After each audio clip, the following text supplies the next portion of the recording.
don't buy from them. That's people power. But what we're being curtailed into is this like, oh, the supermarkets are price gouging us. We need the government to do something about it. We need to go to those what we think are traditional ways of preventing business from being a business that's trying to profit. Like they're doing exactly what other businesses are doing. It just happens to affect more people because it's food.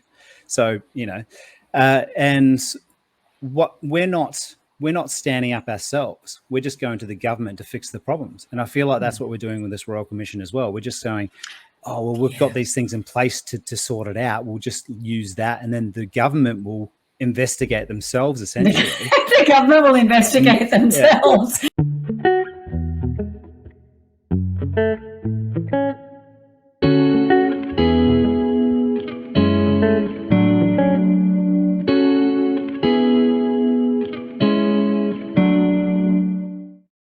I said to someone the other day, like, they said, would you get an electric car? I said, yeah, I'd get an electric car.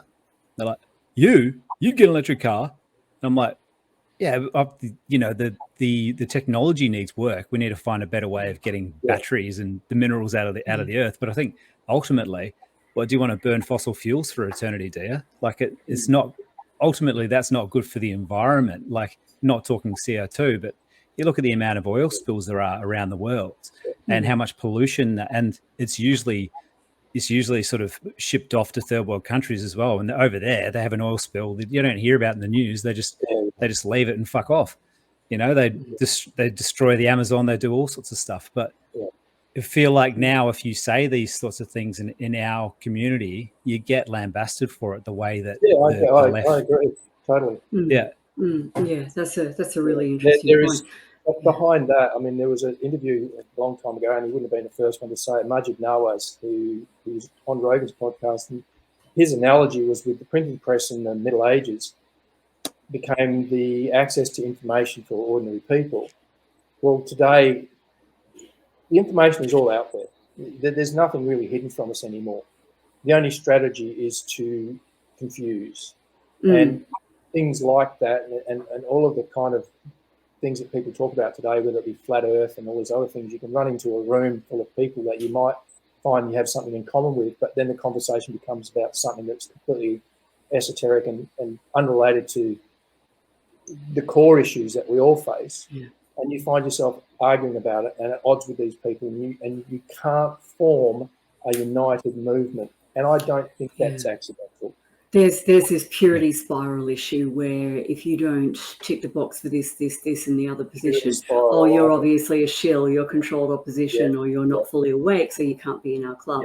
Yeah, absolutely absurd. Yeah.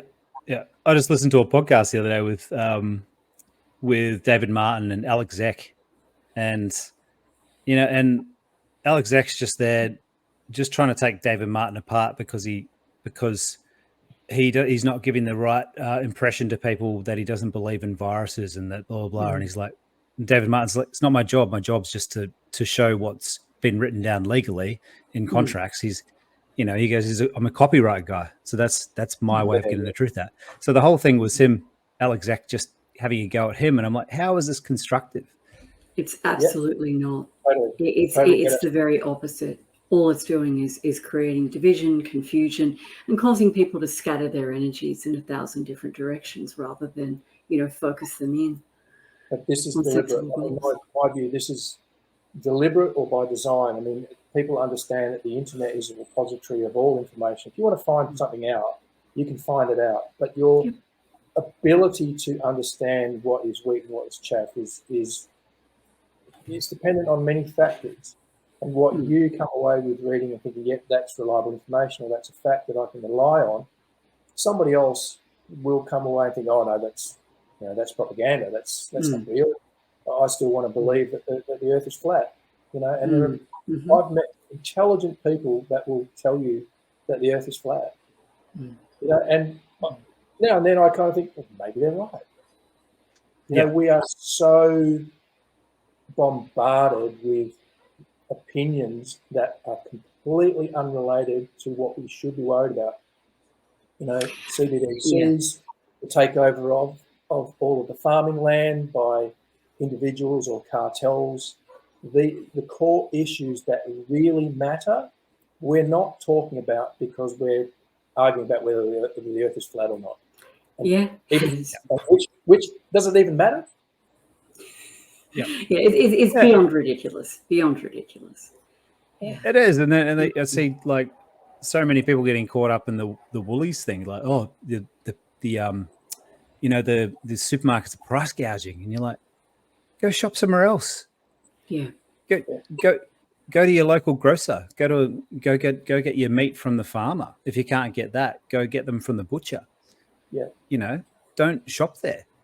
What do you want? Like, do you want the government to step in and do something about it, dear? Yeah. Because that's what they're angling. I must say, as you know, as the resident, well, not in a country town, but quite near one, it's different. It's different out of the urban areas, right? You know, there are two supermarkets in the little town near where I live. One is Woolies and one is IGA. Now, the IGA has very limited range. There's no fruit and veg shop. There are a couple of butcher shops. There is baker. So you can cobble together something of what you need, but a lot of the time, what we eat, it ain't in the IGA. So it's freaking hell, back to Woolies, you know. Yeah. I guess it depends where you are. It's too convenient. Yeah. And anyway, life in a country town. Are we off topic, Mitch? Oh, we are, but it's good. It's good stuff. We should just keep rolling, to be honest. I wasn't sure whether I'd come in because I saw you were recording. I'm like, oh, frack, you know, that bit where I was telling my husband what to get from the shed. Is that in the recording? Oh dear. No, I always press it just early because I've done it before. I haven't recorded at all, and it's like, that's so painful. And you can never recreate the conversation. It's just never as good the second time around. I did that with James Ragusky. You touched on a point earlier about corporations and shop somewhere else. I mean, this is something that we really need to educate people about. It does not matter how big the corporation is. At the end of the day, they're reliant on the consumer. It doesn't matter how big they are.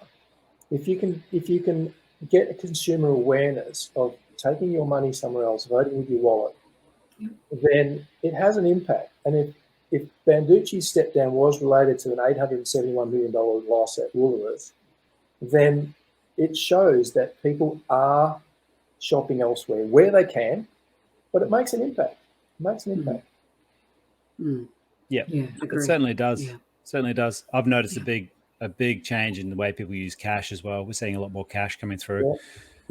Coming through the cafe, people are just paying with cash. I'm not sure if it's a conscious thing or not, but it's certainly happening. That's awesome. People, I see more people shopping at the butcher. I think people are choosing quality, and you can get it at pretty similar price as well. So price gouging for me at the supermarkets only does one thing: it drives people away from the supermarket, which I think is a good thing. It is a good thing. Yep. All right. Well, let's get started on the actual the topics I've got anyway. But I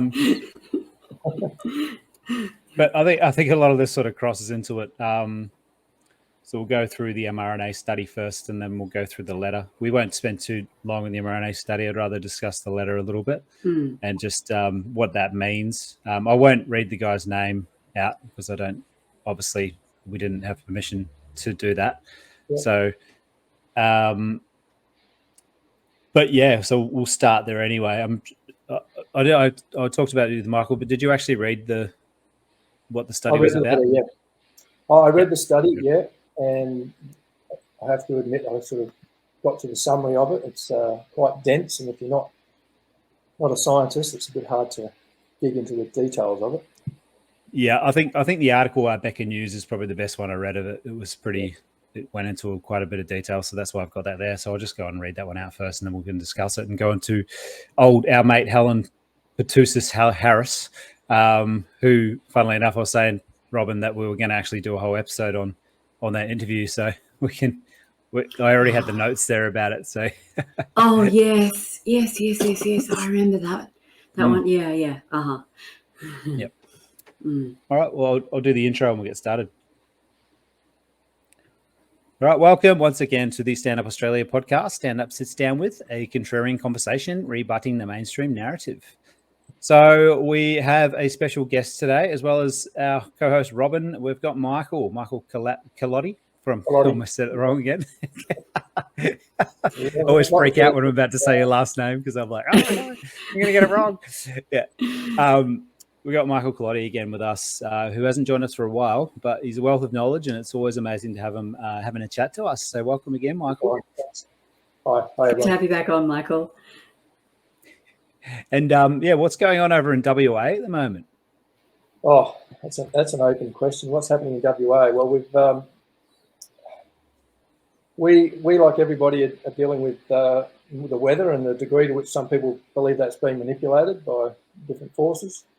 47 degrees up in some parts where I've been working over the last week and a bit. And Katrina sent me a message and it had 48 degrees on there. I was like, oh my God. Yeah. It's interesting. But, we're dealing with what everybody else is dealing with. The reality that the politicians that we have elected aren't representing us. And you mentioned Katrina. I know she's working very, very hard to, behind the scenes and in front of the scenes, to put together a political alternative coming up to the next election. What did happen here recently was, I won't mention his name, but there was a small party, a minor party, that was trying to deal with the reality of what our state legislation has done. So if you want to have a political party represented at the next state election, which is a bit over a year away, you had to have that registered by 5th of February, I think it was. And, that's a bit of an ask. You have anything up to, I think it's 500 or 1,500 signatures you've got to get together to get that party underway. And, they'd done that, and then they made some decisions about changing the name of the party and this kind of thing, and then some of the members weren't happy about it. And so it all, I believe, fell in a little bit of a heap. But sitting behind that is this idea that to put up the democratic process, I guess, again, is being subverted using electoral laws to make it very difficult for people to represent at an election. So that's probably the main thing that it sort of. Michael, what's terrible about those awful countries, over there, is they block people from getting on the ballot. Isn't that terrible? Yeah. Can you believe those undemocratic countries do undemocratic things like blocking individuals and parties from getting on the ballot? Luckily, we have a really well-functioning democracy here. Sarcasm indicator. The light is on and blinking here. You'd never see Ukraine or the US or Australia do that, would you? Hell no. No, pillars of democracy. You see the political commentary coming out about election and Navalny's death, and how terrible, what's going on in Russia. Julian Assange has been in jail for how long? Yeah. And who's being kept off? Who's being attempted to be kept off the ballot in the US? It's just, it is stunning, isn't it? I don't care where you sit politically. The hypocrisy is just, it's stomach churning. Yeah, the hoo-ha about Navalny, who virtually, from what I hear, no one in Russia is barely anyone in Russia has actually heard of him, and fewer still have ever voted for him. So he's not some sort of amazing beacon of democracy in Russia. So, yeah. Meanwhile, it looks fairly certain that the final chance for Julian Assange not to be deported is going to be lost because they appointed a judge who previously has represented the security state. And so he should have recused himself from that office anyway. That's a clear conflict of interest. Yeah. There you go. Things are going well in our democracy. The more and more that happens too, the more and more the public gets used to it happening. They're like, oh, well, that's just how it is. Yeah. Judges don't recuse themselves anymore. They didn't do it during the illusion of democracy. We have the illusion of the justice system to the degree that people accept that yeah, as you say, this is okay. It was a judge that said it, therefore it's okay. It's very manipulated. And the thing that people come to accept, Mitch, is that we do have a two-tiered system, that there are rules that are made, but they only apply to the proles, right? They don't apply to the rules don't apply to the people who actually make the rules, right? They decide when those rules are going to apply and to whom they apply, and then they're at liberty to break them whenever they want. And what is that characteristic of? You know, that's what authoritarian dictatorship looks like. Rules for me, but not for me. Yeah, I read some commentary last week about this bill that's coming up, which ceds national sovereignty to the UN so far as pandemics and whatnot are concerned. And the conclusion that the writer had drawn, that one of the main purposes of it is that a national leader, and some of ours are coming up under scrutiny now to face a Royal Commission for the choices and decisions that they made. Well, this treaty alleviates all of that for them, because we just followed the orders of the UN. You know, we had no authority, we had no accountability, and we can't be questioned. So the degree to which you believe that the individuals are acting in good faith, or the degree to which they are carrying out orders of corporations that fund their campaigns and whatnot behind the scenes, you can believe that. You can believe that very easily, that this bill is something that they want, hence they voted for it, because it allows them to say, hey, if this treaty was enforced, we had no ability to speak against it. We just go along with it. And that, Mitch, is pretty much what James Roguski has said to you and to others, I believe, isn't it? Like in relation to the WHO's pandemic treatment treaty and the changes to the IHR. As I'm paraphrasing what I think I heard Roguski say, and that is, it's not so much that countries are ceding sovereignty to the WHO in doing this. It's that this signing on to this is their get out of jail free card. Yep. Totally. It's their ability to do whatever the hell they want to us and not be held accountable. Yeah. So that's completely in line with what you're saying, Michael, about this UN, because that UN one, that's the sort of the general state of emergency, whatever the hell, isn't it? Yeah. Once it's declared, it's automatic what countries do. Yeah. Yeah. It's like it pretty much is just it's just another form of governance, like they govern us, where people are quite happy to hand over the power to the government. And then there's a big daddy government on top of that the government's willing to hand over power so that they don't have to think about it. Then they can think about other things that are more important to them, like fattening their bank account in other ways, you know, because in the end, this has just become a job for most politicians anyway. It's not really a service anymore. It's just a job. So the way they can do their job and stay in power longer is by handing over those decisions to someone else, and then they don't get in trouble for it. Well, it's just CV building for most of them. I mean, they're all there for a term or two and then off to their corporate reward. You know, whether that be with a defence contractor, whether that be with the big one of the big four accounting houses or consulting firms, pharmaceutical companies. Yeah, that's where they end up. Like in Western Australia, you've got McGowan. He now sits on the board of BHP. You know, and there is absolutely no question that the mandates that were introduced during that COVID period were at the behest of the mining houses. They wanted the ships and the trains to keep running. Think what you want about what they believed as far as the vaccine's effectiveness, but that was their strategy, was to force everybody to be vaccinated. Therefore, we can avoid all of the problems that come with people being infected and our liability in the workplace. If we get everybody vaccinated, we're not liable. We can keep mining and we can keep shipping. And, you know, McGowan's got his reward. He hung around a little bit longer, and there's your seat on the board at BHP. It's the same with several of them. And it's so transparent, and we don't seem to care. But in Western Australia, we've jailed 2 premiers previously for corruption, and I'm hopeful that one day McGowan will be number 3. Isn't that crazy? I had no idea he was sitting on the board of BHP now. That is I had just not heard that either. that is just phenomenal. It's very And what is it? What amazing skills do these people have that qualify them for a gig like that? schmoozing, who they know, how they, whose doors they can knock on, how much influence they can peddle, how they can get the legislation passed, how they can manipulate the media.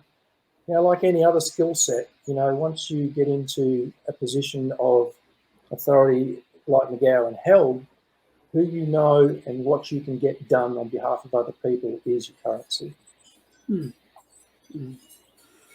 Yeah, he was like a little mini Putin in the end, wasn't he? You know, the control he had over that state. He'd been in for so long, and he was just embedded in that system. So, I mean, it makes me wonder now. I know most of us were sort of wishing that I think someone's got some bells behind them. Is that you? Oh, Robert? I'm sorry. That's my wind chimes. Hang on. I didn't even notice him. I know, you know, most of us are rooting for the Yes campaign to fall over, but you saw stuff in Western Australia when McGowan was there, because originally a lot of that stuff came in because of the mining, wasn't it? Because they had run over ancient sites. And it just seemed to me that they did such a bad job of trying to push that into the public, like they wanted it to fail. And now that it did fall over, because it just looked so ridiculous in the end, all the land rights stuff you guys had going on over there, it fell over, and now he's got a job with BHP. That, it just stinks to high heaven. And then you also had the same people thinking that about the whole Yes campaign federally. That was just done so badly that you're just going, they can't be that incompetent. We know they can be, but like that was just something extra. Like I just thought. Because I think a lot of them can be, to be honest. I think those at the lower levels, they absolutely can be that incompetent. These are not serious people. The higher you go up the chain, the more in the know they are. But at the level of people implementing these kinds of campaigns, I really do think that they are just completely out of touch with how normal people think. They're all selected. They're all there with backing from somebody who wants them there. Like we have a guy in WA, he's a Lord Mayor, I think, in Perth, a guy called Basil Zemplis. Now, Basil, Basil Zemplis was a sports commentator, news reader. Now he's a Lord Mayor, and Kerry Stokes' West Australian newspaper is now grooming him to become Premier. You know, do people not understand what's going on? It's so transparent, and people fall for it time and time again. Do they not understand, or do they just not care? Are they so stupefied I think they don't I don't think they see an alternative. They don't. We haven't been successful to put out there a proper alternative to the safe options that they have, which are not great options, but they're reliable. They know what they're going to get. And those other two sides of politics, in the respect that they are two sides, have been very good at destroying the minor parties with propaganda, with their access to media, with the same media that owns them effectively, can crush that opposition. But at the last election, with what did you get? 32.58% of the vote, of the primary vote. That's all Albanese got. So what's that? Quick maths, 67.42 or 66.42% of the country didn't want that guy. Which means the democratic rights of those who didn't vote. Democratic rights of those who didn't vote have been trampled all over. Yeah, but we've not been able to articulate a coherent vision for this country from minor parties. We've succumbed to this idea that these two major parties, be what they may, will set an agenda. We will, I think it was in eastern states we had some more boat people arrive. I think it was 40 of them, and that's been front page news in the mainstream media, the corporate media, for a little bit. And of course, Dutton comes out reliably that that Labor's soft on borders and this kind of thing. Okay, it's an issue, but is it the issue that we should be dealing with for the next year out of an election, that this is the most important thing that people should be voting about? What about CBDCs? What about the fact that we're not getting a Royal Commission into what happened during the pandemic? We're not seeing any real attempt to understand what happened there. I guess I'm going. What about all the injured people who haven't been compensated? Who is setting the agenda upon which most people decide who they want to be in government? I kind of feel like we are, to be honest. I kind of feel like the public is, because when you look at the trust meters in the mainstream media, right, they're very, very low.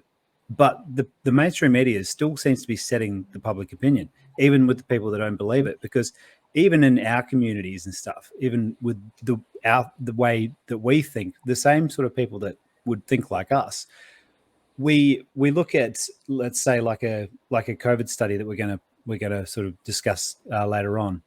Yeah.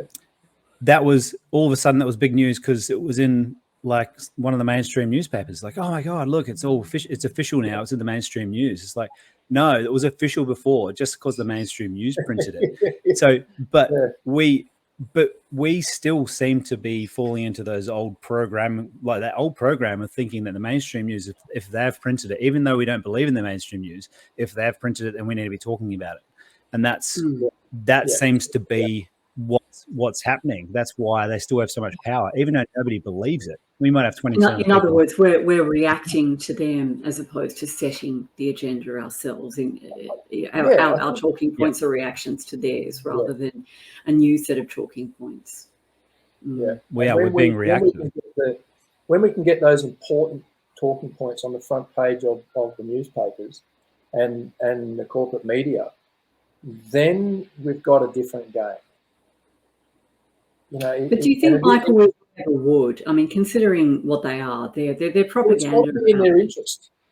It's either got to be in their interest from the perspective that somehow or other it is genuinely in their interest that they cover the reality of an electorate that is become better informed and that has identified the policies or the agenda that it wants to decide who's going to govern them, are going to address those points, or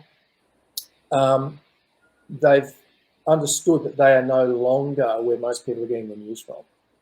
I mean, I listen to it occasionally. I see a headline occasionally because what other people talk about, and I try and listen into where they're forming their opinions. I don't know about you, but you probably have friends that went along and got vaccinated and have believed it all along, and in the last 6-12 months, they're now asking questions going, oh, have you seen this? Have you seen this? And as you said, it's like, yeah, we saw this 3 years ago.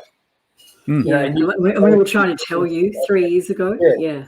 And now, because you read it in a mainstream rag, now you're prepared to accept that it's true. That's still real. That's still real. So I think those people who crossed over, if you like, they're less apt to be fooled next time around. But as you said, Mitch, we're still susceptible to it. Like, we read something in the mainstream media and we go, oh, at last it's legitimate. You know, so they still hold this legitimacy in most of the public's eye. Yeah, definitely. I know even on this show, I tend to like collate mainstream media news articles because there's just that little thing in there. Well, if we can show the public the mainstream's talking about it, then it's more legitimate.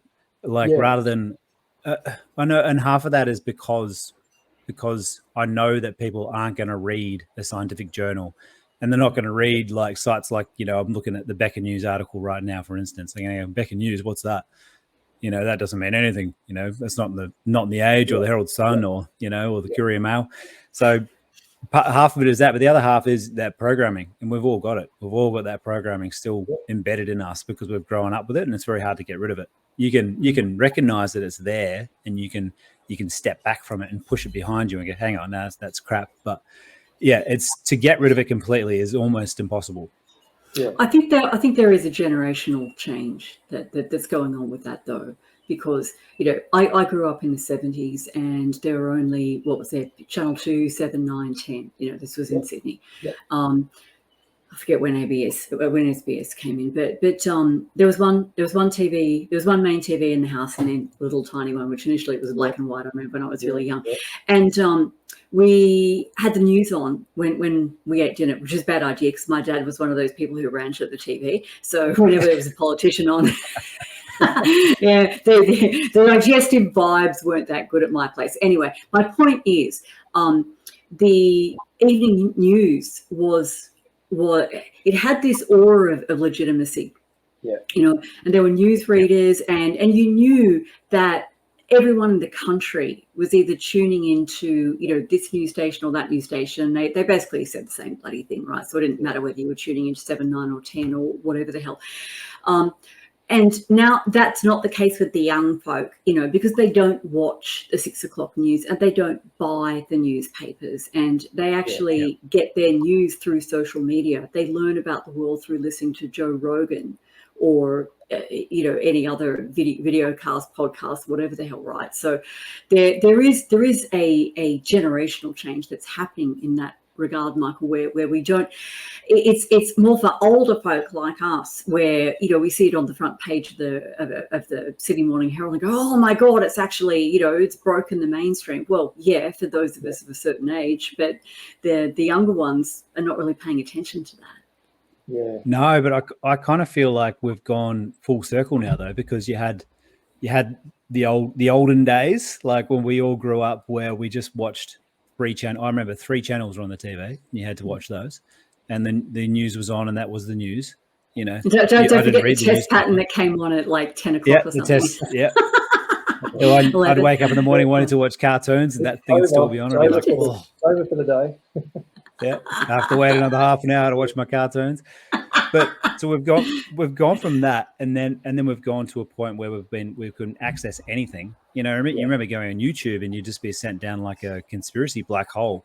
And you know, for a while there on YouTube, the most trending videos were 9/11 conspiracy theories, 100%. and you can't see that anymore. So now, what's happened now is that you've got a small segment of the youth, and this is who it really affects. We've got our age group here, where we're, you know, from our age group down to probably about 30 years old, you've got people that still know there's more things on the internet than Facebook and Twitter and X it's called now, and TikTok.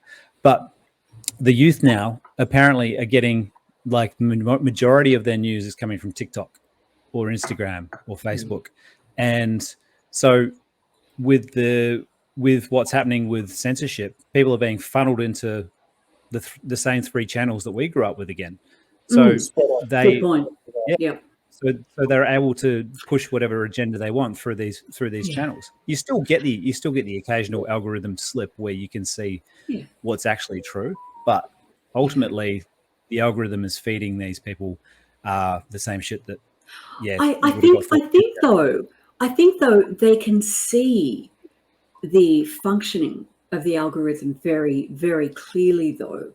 For example, do you remember a couple of months ago, and I have no idea how this actually got started. It was quite an interesting phenomenon, but there were numerous videos on TikTok of people in their, I don't know, late teens, early 20s, who had suddenly discovered the Bin Laden's letter to America, which was published in The Guardian. And so there were multiple videos of, you know, black kids, white kids, brown kids, whatever kids, American kids, I mean. When I say kids, you know, like, again, teens through to early 20s, reading this letter and going, hey, I never knew. This had been hidden from me. This was not my understanding of what happened, or all the wars that, you know, my country got involved in. And then suddenly the algorithm descended, right? So that hashtag, letter to America or whatever it was, that was shut down on TikTok. The Guardian actually deleted the letter, which they'd had in their archives for 20 years. And anyone who was a TikTok user who had seen this hashtag trending and then seen it abruptly disappear, I presume if they've got 2 functioning brain cells to rub together, that would have raised some question marks, like, what the hell is going on? Why is it that yesterday I could, this was trending, and I could watch half a dozen videos of people reading this letter and going, whoa, mind blown. And now I can't see it, right? Because that process of censorship wasn't obvious to us at all when we were watching, the nightly news. We had no idea what was going on behind the scenes, like the selection process for what showed up as news and what got left on the cutting room floor or wasn't even considered, because that process was completely opaque. But with social media now, with the way that things can trend and then be absolutely shut down, it's more obvious exactly what's going on. I mean, it does depend on the discernment of the people who are consuming this kind of social media content, and also just whether they give a toss, right? Whether they care that their user experience is being manipulated so extensively. But my point is, we never got the insight into how our experience was being manipulated, right? Unless you went to university and did media studies or whatever the hell it was called back then. Yeah. It's the wake up point, isn't it? Everybody's got their wake up point. Maybe that was the wake up point for a few people. They've seen what we've had to deal with for the past, well, at least the last 5 years, where you look for something on Google now, you can't find it. You can't find it. And people, I can't find it on Google. It doesn't exist. So now they're getting the same thing.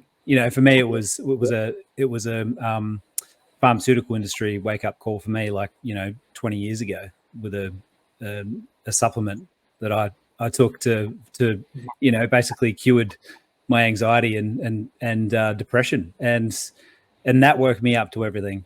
But now everybody needs that wake up point. For a lot it was 9/11, for a lot it was COVID-19, and now for a lot it'll be that.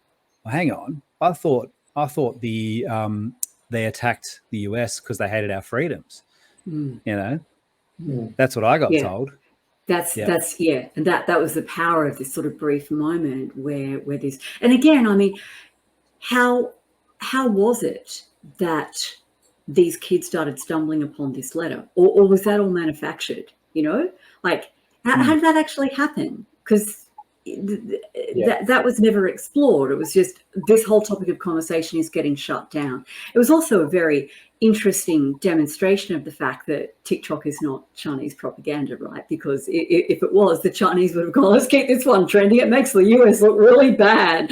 But in fact, TikTok is actually a creature of the US security state. And the US security state said, we don't like this. And TikTok said, no wuckers, we'll shut it down for you.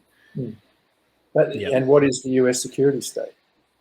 The blob. It's layers upon layers upon layers that, you go into a room with 10 people and they'll tell you that, they'll talk about PSYOPs and the deep state and all of these different entities and who they are. Whenever you're having this conversation, we throw that term around a lot. They do this, they do that, without a lot of thought about who they are. And then there'll be people who tell you, that's the Rothschilds, or that's this group of people, or there's a cabal, or there's, who are they at the end of the day? And we talk about Google a little bit. You've been mentioning Google, and I remember the early days of Google where, the impression was, this is pretty great. We've got this thing called the internet, and now you can type in what you want and you'll find it, because this company called Google has got this search engine that will find you what you want. And then it becomes this whole other thing that collates the information according to algorithms. The algorithms are owned by somebody. It's programmed by somebody to serve their needs and their ends. And so this thing, Google, which used to have the corporate slogan of "Do no evil," well, that disappeared. Yeah. But Google was a DARPA project. I mean, and that's not a conspiracy theory. That is openly acknowledged. Well, it's a military device. Totally. Yep. And so the idea that it's not controlled and manipulated to affect a purpose for somebody is naive. And we were saying before about how we used to consume the news, and if it's on the front page of a mainstream media, we consider it legitimate. It's very much the same with the internet. This is our means to access to information, and it controls us to a degree that even the savviest of us is not fully aware of. to how we can be manipulated, how we are being controlled and steered in particular directions, divided from friends, loved ones, communities. What was the term you used before, Robin, about purity?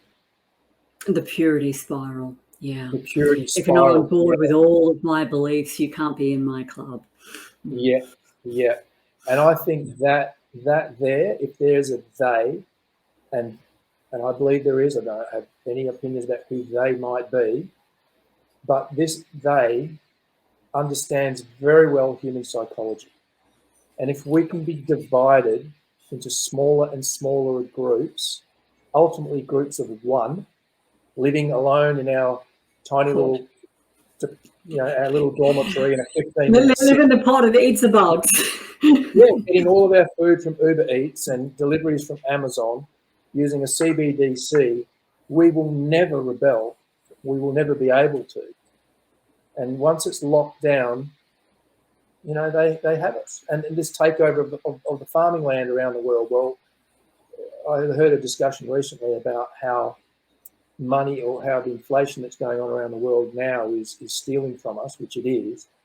You can save capital, you can have money in the bank and think that you're doing okay, but if you're in Brazil or Argentina or any of those countries, and what would have bought you a house a year ago now will buy you a shopping trolley full of food, what's the value of money? So the intrinsic value in the world, what is it? Where is the intrinsic value? What is it? It's a roof over your head, it's clothes perhaps, and it's access to food. So if they can control the farming land, which is why they're trying to push all these farmers out, they can control our access to information. So once you are digitally ID'd, you will not be able to get on the internet anonymously. What you consume will be known. What you receive will be whatever they want you to receive. Mm. And that's the future that we're heading into. I've probably strayed way off the topic we started with there, but it's concerning the degree to which we are being led down this path. Sleepwalking into tyranny. And just Maslow's hierarchy, isn't it? Like you were saying, when you look at how science took off, it was science and art really. When that took off, it was when we figured out how to feed ourselves constantly and consistently, and then we could get into extracurricular activities. We could get into sciences and specialization of labor. Yeah, yep. Specialization. So if they can keep us in that survival instinct, then we don't have a chance to fight against anything else. Because you look what happened over COVID. The ones that didn't want to take the vaccines took it because they needed to survive. They wouldn't have done it otherwise.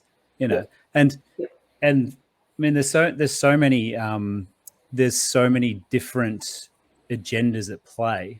I'm not sure if have you guys read or heard of Stanley Monteith before? Yes. No. Yeah, he wrote a book called The Brotherhood of Darkness, and he talks about, everybody's always trying to go, who is they? And it's like you were saying before, Michael, it's the Rothschilds. No, it's the Rockefellers. No, it's Bill Gates. No, it's the WHO. No, it's the UN. And he compares it to the Murder on the Orient Express, where there's a dead body and it's got 30 stab wounds in it, and the detective on the train is going, well, I can't solve this murder because there's just too many clues. Like, anybody of these people could have done it. And the truth is, they all did it. They all stabbed the guy 30 times because he had committed a crime against all of them, and they all had a bone to pick with him. So they all work together to kill this one person, and all these different factions and all these different interests are working together to do the one thing. And that's why it's so hard to explain to people who don't understand, because I don't think we all want it to be just one little thing we can all direct our energy towards. But in truth, the 12 men in the smoking room, sort of X-Files style. It's not that. Yeah. And the other thing is, there's so many people who are accomplices, witting or unwitting. You work in the corporate world, and your mortgage relies on it. Your kids go to a nice school. You're getting a good salary, but you're selling a product that is it's not good for anybody. Yeah, but if you leave the club, it's not just that you can't come to the club anymore. It's like you are so out in the cold. That's it. Your life is perhaps not over in a literal sense, although it kind of probably depends on how much you know. But it's over in terms of your life is going to be utterly different if you leave that club. Yeah. And very, very few people have the cojones to to take that step. Yeah. It's the in a previous life I used to be very much into the peak oil theory and I believed that we were warming the planet, and that may still be true in some aspect, to a tiny amount. But the one good thing that came out of that was you saw human beings just absolute obsession with the infinite growth paradigm, where we have to grow, we have to keep producing, we have to keep consuming all the time. And no matter whatever you believe in, whether you believe we're killing the earth with CO2 or whatever, the infinite growth paradigm is ultimately what is responsible for what is going on right now, in my belief, because we need more power, we need more money, and people who have that power don't want to let it go, do they? No. I mean, and I believe that sitting behind this this greenwashing that's going on is mining houses, finance houses, manufacturing corporations. There's no suggestion that these people are recognizing that, supposedly all of this endless growth is destroying the planet, and our solution is more growth. Our solution is that we give up 1 billion vehicles that we've already built, and we mine enough out of the planet to build another 1 billion vehicles, but these ones will be electric and it will be better. It's just bizarre the degree to which people will buy that. And every single one of these corporations is represented at the World Economic Forum, all calling for a transition to new technologies that would mean that they would ramp up production.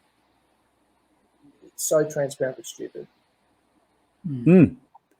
It's extremely transparent. That's the problem. That's why it's so frustrating.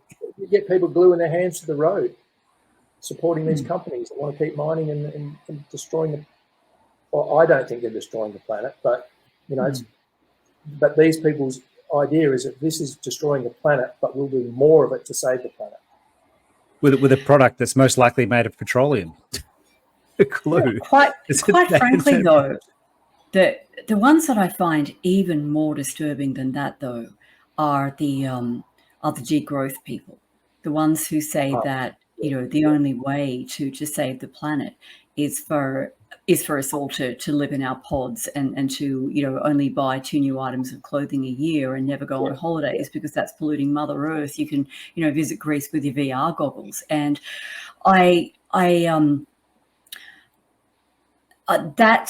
that degrowth message is actually really being pushed into the mainstream now. And it's quite an interesting tension between the two of them, because I think a lot of people who really do take I hesitate to use the word green because this is not the Green Party that I grew up with. I mean, the Green Party that I grew up with saved rainforests and stuff, was concerned about whales.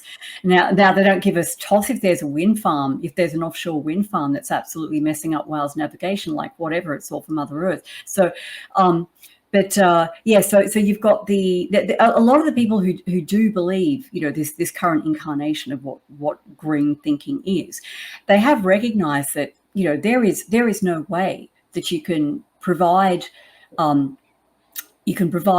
power to maintain the lives of those of us in the rich world, and also provide power for those in the not so rich world, right, in the developing world. They've realized, look, you can't do it with the technology that is being proffered.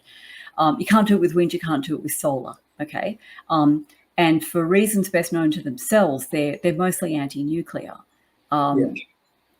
Nuclear power obviously fixes this, and the technology is so much better than it ever used to be. But they don't want that. Okay, so you've now got this fairly significant chunk of the these kind of green thinkers, for want of a better term, who are saying, well, yes, we basically can't have civilization at all.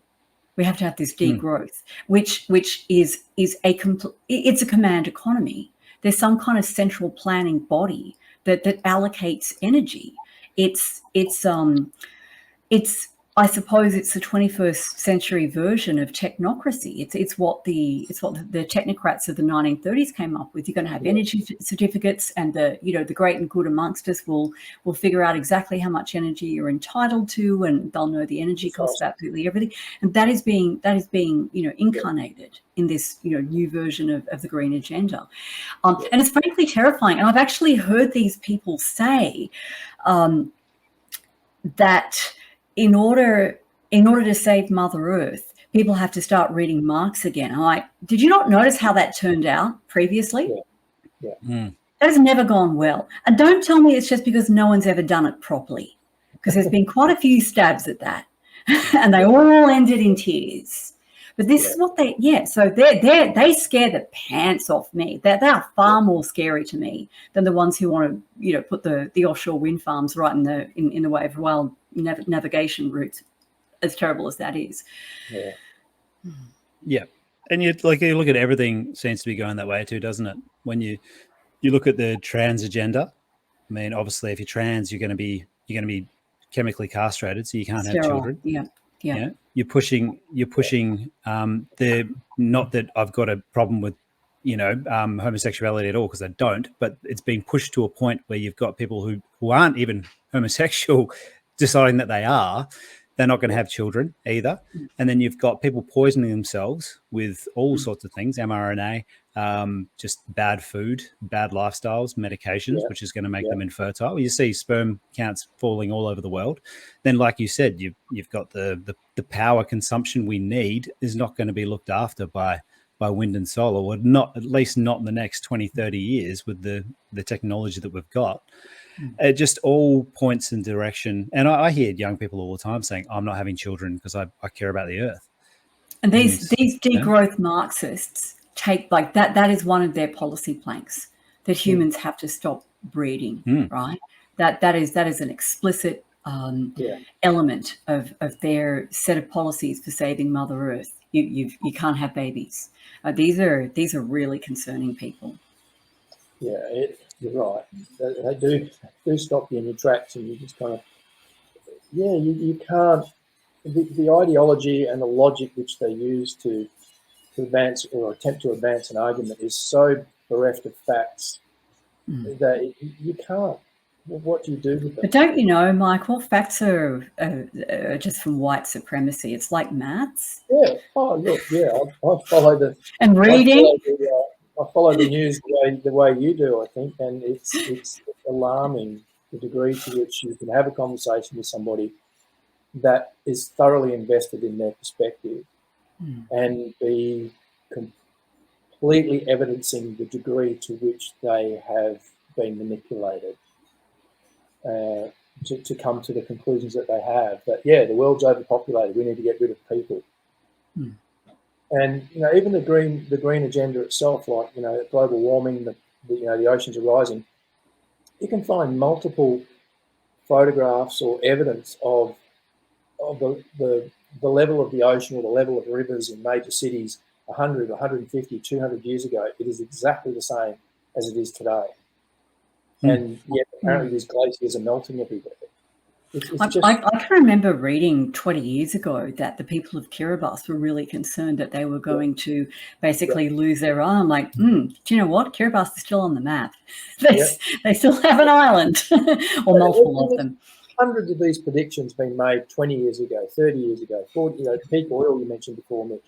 I remember that when I was probably a teenager when this whole idea that we're running out of oil came about. We're not running out of oil anytime soon. I mean, there's a lot of people that advancing the idea that oil comes from fossils is actually not true. Oil, the abiotic oil. Oh, that's something I lifted up the corner of the rug and had a brief look under there and went, do you know what? I got other things to look at, but that is fascinating. Yeah, the oil comes from geological processes deep within the earth. It's in other words, it could be a renewable resource. Yes. Yeah. And then you have things like e-fuels, which come from, you can take water, you can take atmospheric atmospheric carbon, and you can produce a fuel that can go straight in a car. Porsche and Siemens are doing this in Chile. There's scoping plants all the way around the world. There's something like 400 different corporations involved in bringing this technology into the mainstream. and they'll be able to produce a liquid hydrocarbon fuel for cars cheaper than what you can get it from oil. And so you're seeing Ford, GM, Volkswagen, Mercedes, BMW, all saying, we think electric vehicles are a mistake. We can't sell them. We're losing money on every one we make. And Tesla lost $80 billion this year of its valuation. And so it's like they're less than 10% of the market and the sales are falling. What's going on? Consumers don't want them unless they're subsidized. It's bizarre, you know, because you have this technology. Even if you thought the oil was bad, toss a coin, I don't care, but we can replace oil or petrol with another technology that comes from water and atmospheric carbon for a lower cost. It's just a matter of... And doesn't that solve the problem as well? Atmospheric carbon, you're sequestering carbon. This again, though, is where the degrowth people will say, and this is why they're explicitly against nuclear. They will say, well, that kind of solves this problem, but doesn't solve the total problem of overconsumption and the fact that there are too many people on the planet. And if you provide energy, if you provide cheap, abundant energy for everyone on the planet, then they will continue to produce too much stuff and consume too much stuff and throw too much stuff away. And so we won't have solved the problem. So it doesn't matter what, in other words, it doesn't matter what you put in front of them and how absolutely kick-ass the technology is, it doesn't fit their agenda. But what's the problem? What is the problem that they're talking about? If they have a problem with what is consumption at the end of the day? Where is the problem with consumption? Where's the problem? We live on an abundant planet. Everybody should be able to have whatever resources they need. I don't care what you look at, when you get to the bottom of it, it comes down to energy. If you don't have water, you can clean water if you've got the energy. If you don't have food, you can grow food if you've got the energy to produce the light and produce the nutrients that you need. Every single problem we have comes down to energy. Energy is what lifts humans out of poverty and frees up their potential so that they can solve problems. So the nuclear, the idea that we should be pushing nuclear fission technologies, which we have had for 70 years. I think France is building current generation at the moment, or about to bring it into production. You know, why are we not doing that? That's a political question because the oil companies have such a grip on the political process that prevents it. Specifically here in Australia, you mean, Michael? Why are we not? Because we pull our uranium out of the ground. We're fine with mining it. We're not allowed to use it ourselves. And we'll sign up to have submarines that will use it, but we won't build power plants on land. We can't actually power a town with it. Yeah. And so then you have the nuclear fusion technology, which is not mature, but there's no questions that human beings will crack that problem at some point. It's so close, and I know people have been saying that for years, but they are actually building. It will happen. And, you know, rather than us spending trillions of dollars developing weapons of war and how to kill each other on this planet, maybe if we all got together and took the approach that let's develop this technology with energy at a low enough cost, all of our problems are solvable. Every single problem we face comes down to energy.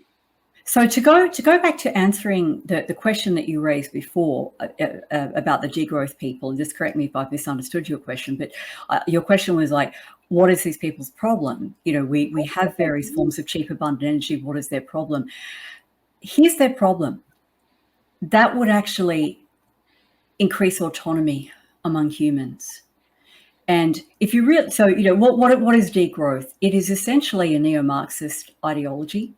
And what Marxism is all about is this the power of the centralized state. And Marx argued that after the state had done its job, then you wouldn't need a state anymore because everyone would be little happy communists. And everyone knows that's complete bullshit, right? That has never happened in any communist enterprise. It never got to the point where the people in the state said, "Oh, well, you're all good little communists now, so we'll go away." I mean, it's so. This ideology, you mentioned before, the people gluing themselves to the road and all this crazy stuff, which is part of Just Stop Oil's caper. And of course, Just Stop Oil is funded by an oil heiress. Isn't she a Rockefeller or something? I think it was one of the Gettys, wasn't it? Oh, no. You're right. It is one of the Rockefellers. Yeah. Yeah. And so in other words, you've all of this is funded by the people who have a whole lot of money and a whole lot of resources, but too much is never enough for them. So they recruit the youthful idiots who go stick themselves to the road and throw cans of soup on priceless artwork. To essentially, pushing the message on behalf of these wealthy, powerful people that the proles have way too much control over their own lives. They shouldn't be driving around in their cars and wantonly reproducing themselves and all that. They should stop doing that and do as their betters tell them. Only get an electric car that's provided to them by some sort of, like Uber service or whatever, and definitely don't have children and only eat what's provided to them. It's so dark. But it only works if you convince people that there's a scarcity of resources. Yep. And the reality is every bit of metal that's been mined on this planet, whether it's aluminium, iron, gold, is all recyclable. If you have energy, if you have the will, if you were prepared to pay the price to do that, nothing has been wasted. I mean, I'm not very up with my physics, but as far as I'm aware, you can't create or destroy matter. Every bit that's been mined is still here on this planet. It may be in a landfill somewhere. Maybe one day cheap enough when we have these self-driving machines to dig it all up, re-refine it, and utilize it again. Yeah, I mean, the thing is that recycling often consumes a lot more energy than actually producing something from scratch. But then your point before was fine. So develop better energy, develop better sources of energy, and then you'll be able to recycle. Cost of energy comes down. When the cost of energy comes down, there's no such thing as scarcity, because at the root of all things is the energy cost and input to create it for a consumer. And you know who it affects the most as well is the developing countries. 100%. We talk. The one thing I don't hear enough about is plastic pollution, because that is a problem. You see, like you go to somewhere like Indonesia, and when I went there, I was shocked about how much plastic there is everywhere, and I was like, oh my god! I almost had a panic attack when I was going around the streets of I can't remember where I was, Jimbaran or something, and I was just like, oh my god! I was like, realistically, all it would take is some multinational company to come in and say, hey, we will build your new sewer system and your waterways underneath so you don't have to drink bottled water. Yeah, it might cost a couple of $100 million or something to do Bali. And you've solved that problem, but they're not interested in solving the problem. They're interested in keeping these countries developing. And it's fine for us in our countries. We're sitting back, like right now, I'm sitting here in an air-conditioned house on a computer that I've built myself in relative luxury. And we could be easily having the conversation, oh, we need to cut back on fossil fuels, or it doesn't matter, we all have to do it worldwide, and we'll give the third world country that's burning fossil fuels a hard time because they want to get out of poverty. And all that does is create conflict. And then the conflict creates wars, and then the wars create a big economy, don't they? So we go back to the military industrial complex again. That's all it does, keeping people in poverty, making them use inferior products, and not allowing third world countries to come out of the gutter and be like us. Yeah. Because the one thing that has reduced wars and reduced poverty over the years has been capitalism. And capitalism has allowed, with the help of fossil fuels, has allowed people to come out of poverty, be less poor, be less violent. I can't remember who the philosopher is who had written a book, eludes me right now, saying that we live in the least violent time in history right now. That would be Steven Pinker, I think. Steven Pinker, yeah. So the only people it benefits is the people right at the top, this whole thing. It doesn't benefit you and me. It brings us down, and it takes the third world down even further. Well, every bit of information you're getting from the commercial media or corporate media benefits somebody, or it wouldn't be there. It's carefully chosen. Yeah. When you look at it, you look at the arc of history. I mean, what did empires exist for? empires existed so that this country over here, or, this group of people over here could plunder the resources of that group of people over there, could basically, take their stuff, harness their manpower by enslaving them, take whatever resources they had. And that was the way that, the powers that shouldn't be increase their power. And I really think we're at the stage where so much of the wealth of the developing countries has kind of been sucked out of them, that those powers that shouldn't be are now looking at us, right, and going, so we sucked all the wealth out of them, now it's your turn. And this is where we see, hyperinflationary spirals beginning in countries that thought, hey, we're not Argentina, this will never happen to us. And it's the same mentality. Just it comes down to control. They're trying to, if you want to control a population, you have to make them insecure. Yep. So right now we have if you've done okay, you've got a bit of money in the bank, you may own a home, car, all the rest of it, you're feeling pretty secure. All right. But if your wealth or your security relies on money in the bank, you can look at Argentina, some of the other, I can't remember them off the top of my head, some other countries around the world who are experiencing hyperinflation, where what would have bought you a home or a nice new car in a matter of months won't buy you a bag of groceries. And so then where's your security? Where's any sense that your lifestyle is maintainable into the future? And if we started to experience that kind of thing in the West, all bets are off. Where is your capacity to control your own destiny? That you may have worked 30, 40 years ago. If we go this way as well, we're going to end up like Argentina, because I mean, Buenos Aires used to be called the Paris of the Americas, didn't it? It used to be like a European country. Stunning. And I've never been there, but I've seen photographs, and the architecture is just it's absolutely amazing. Yeah, and now it's basically a shithole country. Yeah. Yep. And how and why and to whose benefit? Oh yeah. Is it oil companies who funded those resources? Yep. Same old culprits. Yes. Mitch, we had an article we were going to discuss, weren't we? Yeah, we did. But while it was such a good chat, I just thought I would let it roll, because it's a lot of the time you don't get to hear conversations like this, especially if you're surrounded by normies or people just don't understand. You just don't understand what's going on. It is quite enlightening, especially for people who don't get. I mean, I'm lucky personally because I get to have these conversations all the time. I just had a conversation like this 2 hours ago when I was at lunch with two friends of mine. And we talk like this, and it's very nourishing.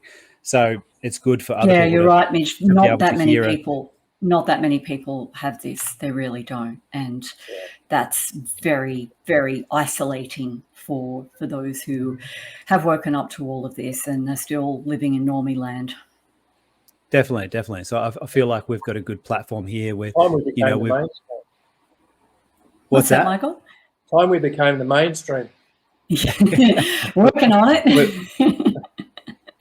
As a collective, we're certainly there. I think we are the mainstream now as a collective. I think more and more people are comfortable of voicing what were fringe ideas 2, 3, 4 years ago, and I have to put myself in that camp. Prior to COVID, I was pretty mainstream. I thought the governments were a little bit corrupt and a little bit inept and all the rest of it. I certainly didn't see the layers I see today. Oh, same. I considered myself fairly unconventional, before COVID, just in terms of, my life choices and whatnot. And then COVID happened. I'm like, I haven't even scratched the surface here, in terms of understanding how deep the rabbit hole goes, as a famous movie had it. The more you know, the more you don't know. Yeah. That's it. Exactly. Yeah, I wanted to actually get into, because while we're on this topic, I wanted to get into this letter that you got from a listener last week, because it raised a really important question. And this is part of the whole programming we're talking about now as a society. And I feel like we've all been, I feel like we've all fallen to this part of programming because this, would you like to read the letter or do you want me to, Robin? I can read it. Oh, hang on a minute. Let me just pop that open. Let's see. Yeah, so this, sorry, I'm just going to flub while I pull it up. Let's see. Here we go. Yeah, so this is an email that I got from one of my Substack subscribers who frequently just sort of, takes our convos offline. So shall I go ahead? Yeah, go for it. Yep. All right. G'day, Robin. I recently watched you and Mitch on Rumble in the Jungle. In my opinion, the cap-in-hand approach by some good souls versus other kinds of holes. This is a family-friendly program, although I think I've already sworn. So anyway, fill it in with your imagination. How about we have another Go Nowhere Royal Commission? I've just got back from Pitchforks R Us. By the way, that was in reference to a comment that I had made in an earlier step of this conversation where I kind of... No, sorry. It was you and I talking, Mitch, where I kind of wondered out loud, what does it take for people to get out there on the streets with their pitchforks? And so, yes, so this listener said, I've just got back from Pitchforks R Us and the sales are disappointing. I totally get where they're coming from, that is the people promoting a Royal Commission, in terms of it's on the record. But in saying that, I think they need to come from a different direction. They need to tighten the screws and put these turds on the back foot instead of the other way around. We pay for these bastards. Shoebridge, that's David Shoebridge, and it was Nita Green, wasn't it? Nita. Yeah. Shoebridge and Green are the original examples of the Peter Principle. I'm sure our listeners are familiar with the Peter Principle, but it's got to do with being promoted beyond the level of one's competence. Yeah, that's it. Yeah.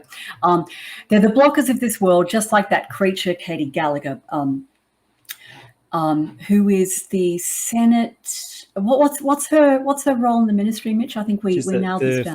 Finance minister, isn't she? Or I think that's what we decided last week, or what we decided. Yeah. They only join these committees because they get an extra stipend tacked onto their bloated wages. The common denominator in all of this farce are the fake, unconstitutional national cabinet documents. Question, why have none of the self-proclaimed freedom leaders nor the freedom-loving senators declared their support for former Senator Rex Patrick's FOIA request ratified by Justice Richard White back in August 2021? That is a FOIA request to get hold of those national cabinet documents. If all of these people hung their egos on the door and collectively and without political interference arranged for all of their respective followers to support a generic demand of these documents, unredacted, in conjunction with the big pharma contracts, that is the contracts for the jibby jabs, the jig would be up. Personally, I'm up to the eyeballs playing their games. We are too respectful of the system that works against all of us except them. As you know, this BS affected all Australians. Let's see. That's pretty much the gist of it. Yeah. So in other words, this listener is saying, look, Royal Commission schmission, right? It's just going to be this big bureaucratic expense and waste of time. How about those damn national cabinet documents? And P.S. why isn't anybody talking about them? Yep. Yeah, and when I read that, I had that light bulb moment where I'm like, yeah, I feel like we've fallen into a trap here. Not that a Royal Commission would be a bad thing, because I think it'd be very good. I think it'd be at least a way for the public to see what we see, which would be a good thing overall. Yep. Would be. But it's and not we saw that even in be. the hearings that you and I dissected. We saw that there was information that was allowed to get out, and it's now on the public record. Yep. The problem is, though, is that I'd say less than 1% of the population is going to see that Royal Commission terms of reference. Even and probably even less of that would have actually sat through 7 hours of it. Probably 1% of that would have sat through 7 hours of it. I happen to do it twice in that time. But mind you, the second time I was on speed. Yes, I certainly did. But it was very interesting, actually. Some really good minds in there, especially the last group. I thought was just fantastic, and if people just watch that for an hour, they're on amazing. fire. Yeah. But why hasn't there been more? Like you're saying, or like your email was saying there, why hasn't there been more? emphasis on the National Cabinet because they met in secret for so long. They're the ones that created what's going on. It's an unconstitutional body to start with. Yeah. They met in secret. And they're not telling us anything. Yeah, no one's been able to find out what the hell it was that they spoke about. And the notion that they signed contracts with the drug companies that we're not allowed to see, so they spend our money on buying stuff, that no Australian actually asked for, but we're told they had to have, right? And we're not allowed to see what those contracts say. What the hell? Yeah, it's crazy. And I hadn't forgotten about it, but it certainly dropped down my list of things to worry about. Yeah. But just thinking about it now, and it came up today in conversation with my friends where they were saying they wanted to then think about moving to New South Wales, and someone they knew was trying to get them to join the Liberal Party. And he's like, well, why? What have you done lately? Why did the Liberal Party not say anything about the mandates? Oh, yeah, they should have done that. Oh, but what happened in New South Wales? Why did they all suddenly go from a position of, hey, we're going to let this sort of ride a little bit, to going full lockdown and totalitarian, as much as Victoria did in the end up there? And it just sprung to me, National Cabinet. They all met there. They've all heard the same thing.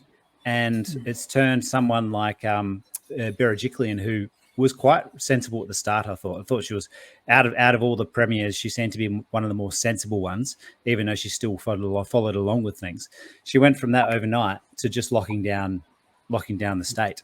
There were whispers that someone had something on Gladys. Yeah, I mean, that came out anyway, though, didn't it? That she met with a pharmaceutical lobbyist, or in terms of the favour she did for her boyfriend, yes. But beyond that, there were mumblings and whisperings about the fact that she'd had some meetings with a pharmaceutical lobbyist who had told her this is what she needed to do.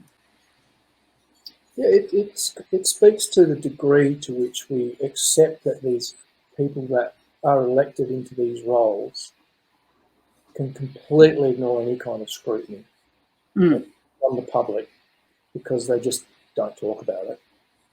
And the degree to which we know that they do the bidding of the power brokers, whoever they be in whichever parties, and whoever's behalf they're acting on. It isn't ours.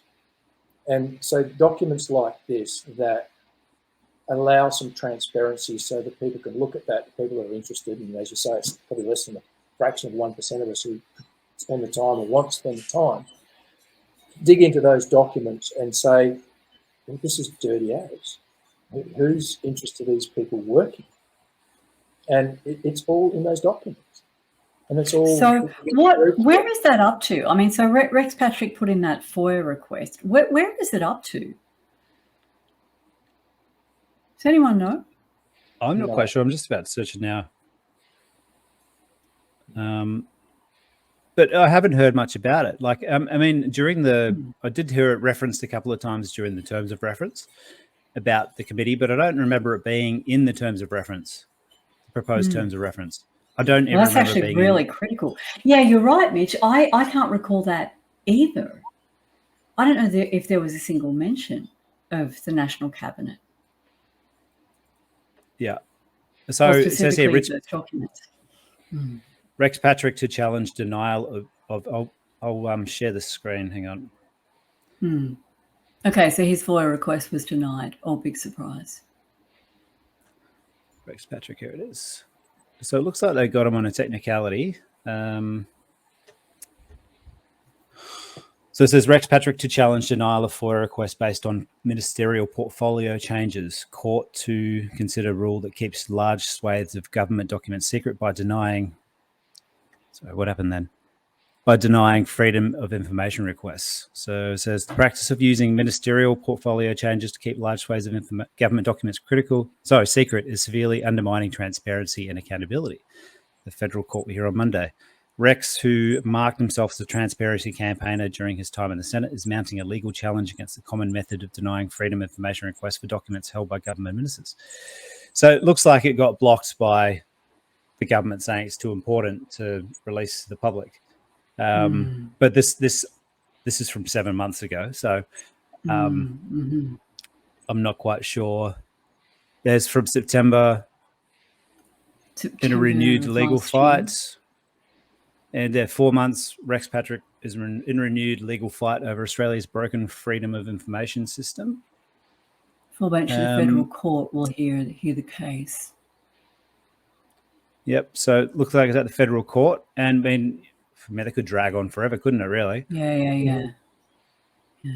Freedom of information delays of cancer on access, but nothing recently by the looks of it. So, and who knows August 23. What the queue is for the federal court? Yep. So that looks like that's been held up in the courts. Yes, but why? So why don't we have the likes of Ralph Babbitt and Malcolm Roberts backing this? I'd say, yeah, man, it could blow it open. Very curious, isn't it?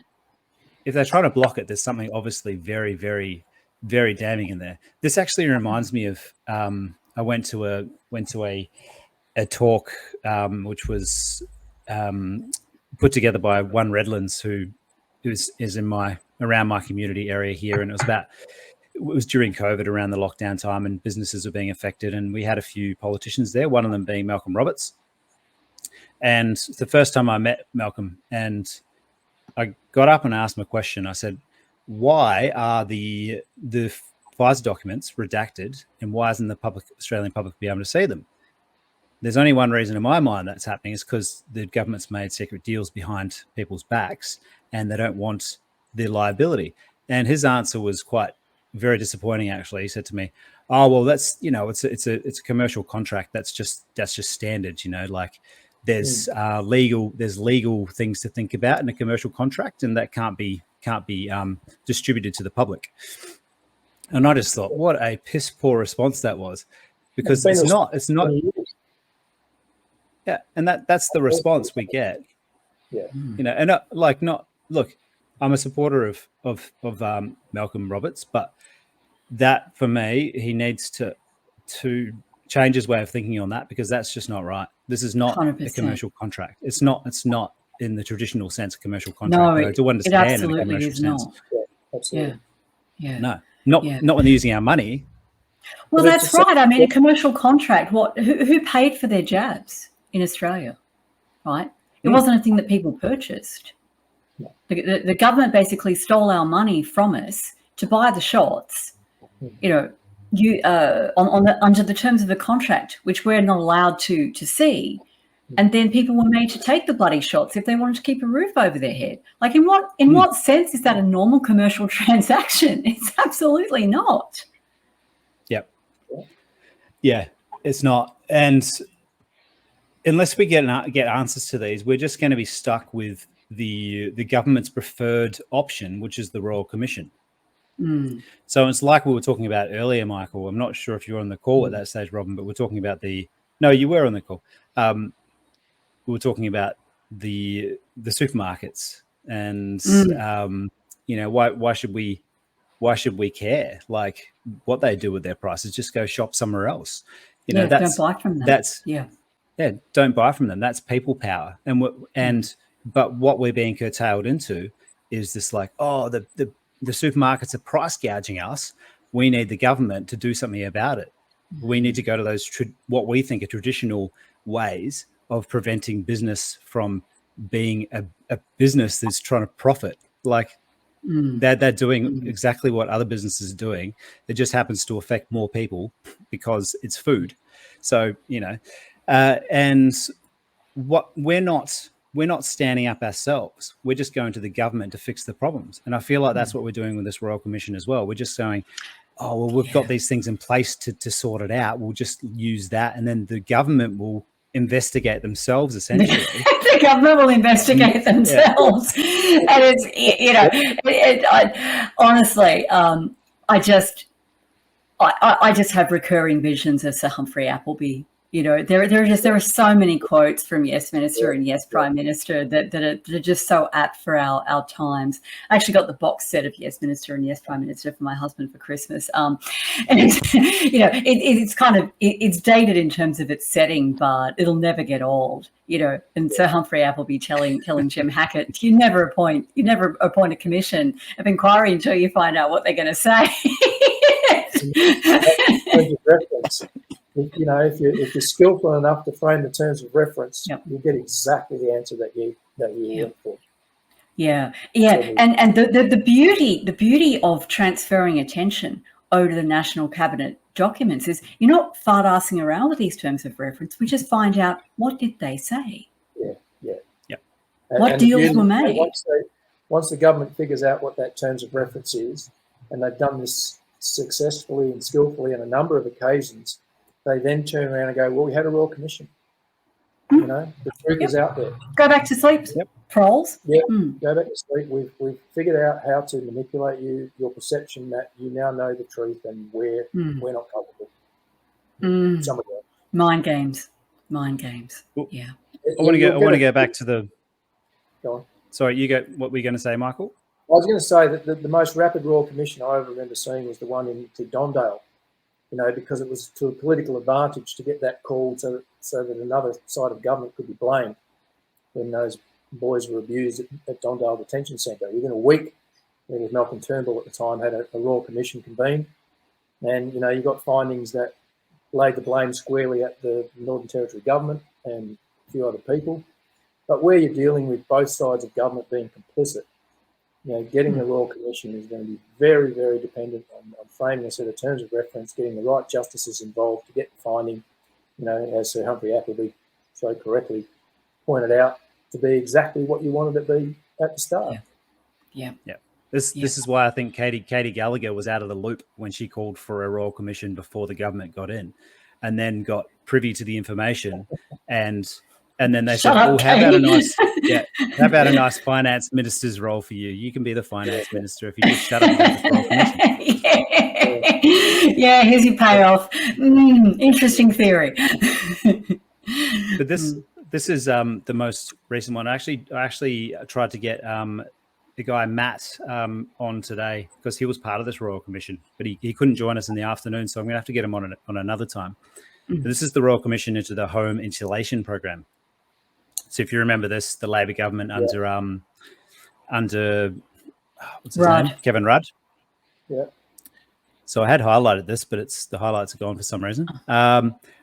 So here it says when they did call the Royal Commission, Kevin Rudd actually initially tried to get out of it, but Kevin Rudd appeared before the Royal Commission on 14th and 15th of May, the first time an Australian Prime Minister had been called before a Royal Commission.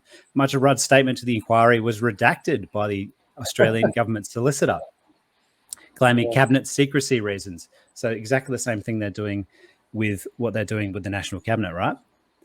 Rudd's counsel, Brett Walker, said his client could not tell his side of the story while being met with a devastating truncation of the truth, whatever that means. Maybe you can decode that for me. The Royal Commissioner dismissed the redaction in a subsequent appearance for the Royal Commission, released from the long-standing cabinet secrecy rules. Rudd testified that if Cabinet had been warned of safety risks, the program's rollout in 2009 would have been delayed. So he initially tried to get out of it, which was approved, and then it looks like it got overturned. And just on a side note here, I heard about this Royal Commission, but I paid no attention to it, which I'm sure 99% of the population didn't either. But what happened after that is they then pushed it onto Peter Garrett. Yep. So now I really wish I had the. There we are. I know what I've done here. I was told the costings were drawn up on the back of a napkin by some senior Labor Party politician and the head of the Bulk Insulation Industry Association. Yeah. It was one of the prime ministers in a circle. Whether it was him himself, I'm not sure. I was told basically, shut up or you're no longer on the program. Drawn up on the back of a napkin. Yeah, that's reassuring, isn't it? I'll give you a bit of insight into this. I'm an electrician by trade, and back in the 80s, I was climbing through roofs as a young man. And in Western Australia, we banned foil insulation for exactly the reasons these kids got killed in the roofs. Nasty, you hadn't seen it catch on fire. It's a conductive element, you know, and you're not going to put that in a live roof space. We stopped doing it in WA after a very short period of time. So the idea that this was not a known consequence of doing it was ridiculous. It was well known that was a safety concern. You know, and these things blow you away when you see people come out and defend it, you know, 40 years later, 30 years later. You know, there's nothing new under the sun, as they say. Yeah, indeed. And, you know, it's people in government doing deals with their mates. Yeah. A lot of insulation contracts for an opportunity. Well, in here, I can't find the exact line. I'm trying to find it now, but they talk about, obviously, the crisis. This is during the global financial crisis. And this was Rudd's. Remember Rudd, he had all these ways of, like, he gave people money and everybody loved him because of that. This is another way of him pushing and making the economy a little bit better. But during this, so many people said, we tried to do the right thing, but there was such a rush to get it done to stimulate the economy that things were overlooked. Ultimately, this got pushed onto Peter Garrett, who was the minister at the time, and he got forced the same way. Not forced, because nobody's forced to do things. He could have always said no, especially after the way he's carried on for the past 30 years with his politics. But it really reminds me of what happened during COVID as well. They were in a rush to do something, so they overlooked all the safety concerns and they just went ahead and did it. So at the end of this, the recommendations were nothing was actually recommended in the end, apart from the fact that they said that these things were overlooked and they shouldn't have been overlooked. But considering the program's finished now, we can't really recommend anything. So what do you think the chances of that happening during a pandemic inquiry anyway, where they just say, oh, look, the mistakes were made. The pandemic's over now. So we'll just promise we never do that again anyway. Honestly. And I mean, nobody's going to sort of get raked over the coals for this, are they? So no. And the families of four dead young men, what do they get out of this? Nothing. The Auditor General did not make any recommendations because the program was closed by the time he reported. There you go. So COVID's over. In other words, it's just to make the public, although, you know, those few who actually gave a damn about it, just to make them feel like something had been done. Nothing changed, and no one was really held accountable for it. No. Yep. So in terms of action steps, you know, I wonder what are the action steps for us to get this National Cabinet documents, access issue on the agenda. You know, I wonder if this is, I know stand-up's kind of pretty full up for campaigns, but is this a campaign that we should be, Katrina, by which I mean Katrina, should be, sorry, Katrina, should be, you know, pushing onto the front burner? Well, I don't see why not, to be honest, because, you know, a lot of the time you see like legal cases are undone by some sort of technicality, right? They're undone by one little thing. So, and at the moment we're battling the WHO, all these massive things, right? Which is awesome. I love the fact that that's happening, because we need to show those organizations that we're not going to be part of this. But in saying that, going back to the grassroots level, and I'll have Peter on the show next week to talk about local council elections and get grassroots politics and all that. But I see this as maybe sort of a grassroots things we can do, because the freedom of information request is something that is supposed to be given to us as as people, as constituents of this country. So what's the likelihood of getting a form letter put together where every individual can send in that FOIA request? That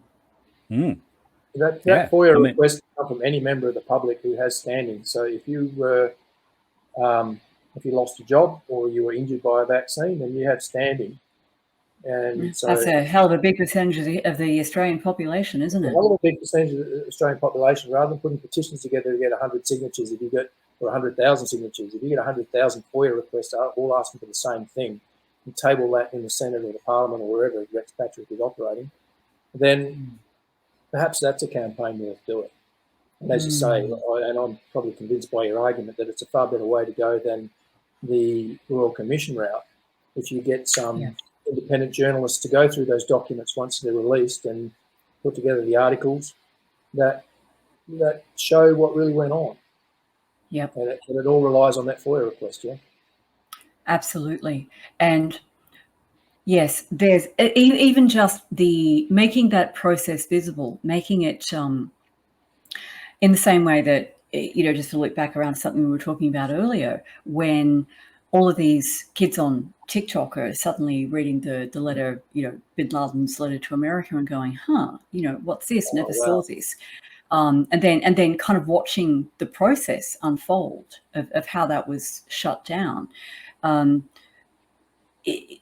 think this is quite a potent way of getting members of the public involved. This is your government. They're meant to work for you. You pay them via all the many and varied ways that they tax the hell out of you. They're not doing what they're being paid to do. This is one way that you can make them. Yeah, I don't know if that's what you intended, but what I heard you say there, Robin, is that everybody should get a copy of that form letter, do a 30-second TikTok, and post it. Yeah, absolutely. Physical copy in the mail, you betcha. Yes.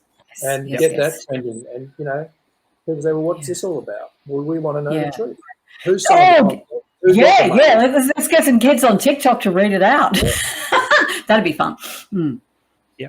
I mean, you see what Jody Lowe's doing, with his campaigns. He's managed to get going all around Australia. Just one bloke. He's like, I think we all need to do this today. Get out to your beach and write no to the WHO, and he's just managed to get these people on board. Really, really interesting guy. We had him on a webinar a couple of weeks back. Yeah, very, very positive the way he does things. He really manages to engage people. But that's how far you can get this going. And it's if more people were activated about this problem, then you could really see a big change there. And there's only so many signatures that are needed before it starts looking ridiculous why it's not being looked at. And it is moving the locus of control because, as we've been talking about, a Royal Commission is something they do, right? Obtaining a freedom of access or submitting a freedom of information access request and then either, persisting, following up on that, responding to the knockbacks, or actually obtaining the information and then synthesizing it and putting it out into the public. That's something we do. It's not them doing it. It's not them marking their own homework and giving themselves an A+. It's us looking at them, scrutinizing them. It's a very interesting idea. Yeah. All right. Hope Katrina wasn't planning on having a quiet weekend. But I do feel like we've got that side sort of running a little bit anyway. I mean, the fact that they don't want to give it over and they don't want to give the information over. They don't want to say what they were doing. It just goes to show me that something seriously dodgy was going on. And at the same time, we'll quickly run through this because we are running a bit over time here. Hour and a half. But I just wanted to quickly talk about this mRNA study that came out, which once again has been printed in the mainstream media, and all of a sudden it's official. Vaccines are bad. I think I got a trip to Vax mate sent a copy of it to me. Go, did you know this? I'm trying to tell you about 3 years ago. Did you know this? I mean, like, how do you answer that, right? You're like, really? Did that happen? I thought they were safe and effective. So massive international study concludes that COVID-19 vaccines have numerous adverse side effects. So the largest multinational study on COVID-19 vaccinations, which included over 100 million vaccinated people, confirmed previously established correlations between the vaccines and an elevated risk of specific side effects such as myocarditis. And how do you say this, by the way, Robin? I always say Guillain-Barré. Yeah. I always hear people saying different ways. So the study was carried out by the Global Vaccine Safety Initiative. COVID vaccine safety initiative, and included 99,068,901 vaccinated people from 8 countries: Argentina, Australia, Canada, Denmark, Finland, France, New Zealand, and Scotland. The report focused on adverse events following administration of Pfizer, Moderna, and AstraZeneca vaccines. They searched for 13 adverse events of particular relevance, so only 13. By the way, keep that in mind. Probably the ones that are actually sanctioned by the pharmaceutical companies in the first place, not the other ones, which there are, if I'm correct, probably dozens and dozens of adverse effects which have been reported. Robin? Am I right there? My God, thousands. If you ever watch Jessica Rose going through all the MEDRA codes, just the sheer number of adverse events linked to these injections is absolutely mind-blowing and orders of magnitude beyond the range of adverse effects that's been reported to previous vaccines. Yeah, enormous. So, so 13 adverse events in particular in vaccination recipients that happen to up to 40 days after injections were given, up to 42 days. That's very important, that number. Excludes a hell of a lot. Yeah, it certainly does. These illnesses included Guillain-Barré syndrome, Bell's palsy, convulsions, myocarditis, pericarditis. Researchers found significant increase in cases of Guillain-Barré syndrome among individuals who got AstraZeneca vaccination within 42 days after delivery. They also found more than predicted cases of acute disseminated encephalomyelitis, ADEM, which is inflammation of the brain and spinal cord amongst patients who got their first doses of Moderna's vaccine. However, the research said that when it came to ADEM, there was no consistent pattern in terms of vaccine or timing following vaccination. So there you go. It could have been something else, you know. The larger epidemiological studies have not confirmed any potential association. Both Pfizer and Moderna's mRNA vaccines were related with some cases of myocarditis or inflammation of the heart muscle, which happened more frequently than predicted in the research, with a substantial observed to expected ratio consistently following the first, second, and third doses. Pericarditis, inflammation of the sac-like tissue that surrounded the heart, occurred at significantly greater rates than predicted after the first and fourth doses of Moderna's vaccine. The safety signals identified in the study should be evaluated in the context of their rarity, severity, and clinical relevance, the researchers wrote.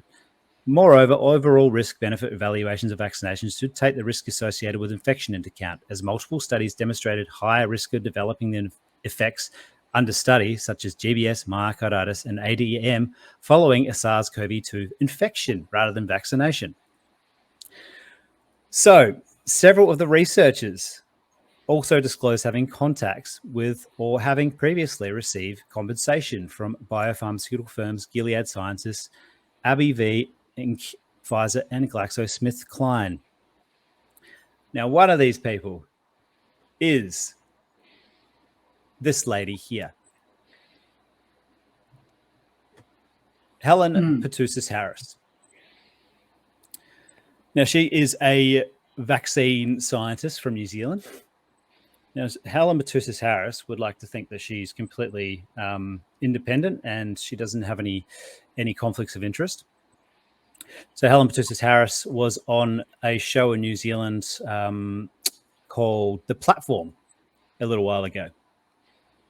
Now, I just want to go through, before I get into that, I just want to go through, here it is. So this is Helen Purtousis' her not company, I guess non-profit, the Global Vaccine Data Network.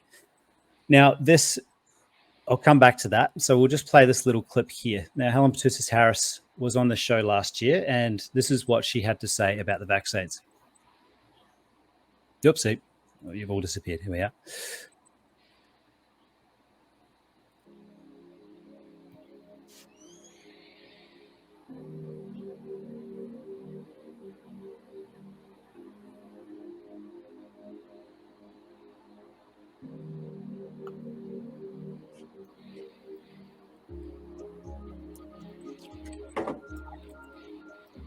So for anybody listening, it says one question was how many New Zealanders have suffered serious adverse events following the immunisation, AEFI. Helen fumbled over her answer.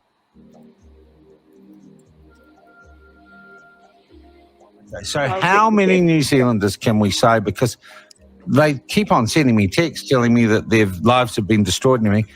How many people have suffered long-term serious health consequences as a result of getting the vaccine? I don't know. You could. Yeah, I'm just trying to sort of how to actually express this really simply. Very, very few. It's extremely, extremely rare, but I couldn't tell you whether it was. Okay, and there's a difference between long-term or it hurt my arm, or I fainted, or I felt woozy for a couple of days. Yeah, because there's actually a definition for serious, and severe. They've got their own definition. Okay. MedSafe's definition, it was... You go, Mitch. Definition of a serious adverse event following immunisation. So their definition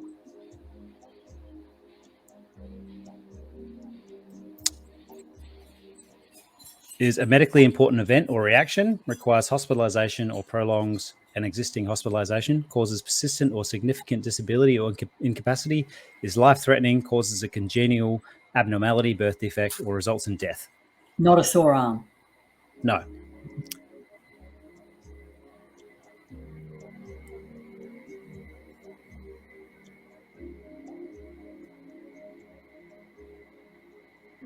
Okay, well, what are the numbers on those? Because I'm told by the cookers that, millions of New Zealanders have been affected, their lives have been ruined. Yeah, no.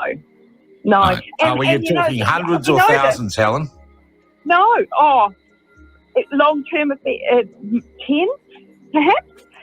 And when we look at the data, we look at, you look at people, you compare people exposed to the vaccine and unexposed, and you look at outcomes, serious outcomes at Coda Hospital, etc. Right? Okay, so 10 people apparently. 10 people have been affected by the vaccine. Okay, well, so we'll take her on her word there, okay? That 10 people have been affected by the vaccine, even though she was just co-author of that paper there, which was quite obviously sort of, made to look like there wasn't many, even though it was doctored to make it look like there weren't as many as there were. There was still came up, but there was quite a lot. A few more than 10. A few more than 10. Yeah, you could definitely say that. Now, this is her part of the interview as well. This wasn't on that clip. So this is her on, the actual global vaccine foundation that she's part of, and, what they do and who they're funded by or not funded by, should I say. Okay. Whoops, that's on crazy speed. Hang on. Associate Professor. And what is the Global Vaccine Data Network that you're the co-director of? That's a collaboration of around 35 countries and participating in coordinated studies. So, so we can really look at who funds very that? rare vaccine events. Who funds that? Yeah. Multiple funders. We get funding for specific projects. We don't have funding per se. Okay, you're part of the WHO? No. No, okay. Is Bill Gates own you? No. Okay, have you ever had funding or gratuities from the Pfizer drug company or any drug company that makes vaccines? Of Pfizer? No. Was there another one that you did? AstraZeneca or something? I've had industry funding for work I've done, not for the GBD. Thank you. And because they're going to come at us on that. They're going to come at us. Who is us? Now I'll wrap this little bit up by just going to on their webpage. So this isn't another webpage. This is like literally their webpage here. So the GVDN works closely. This is under their funding tab, so anybody can look at this. Works closely with the vaccine safety experts around the world, global health agencies. Global health agencies, what, like the WHO, you mean?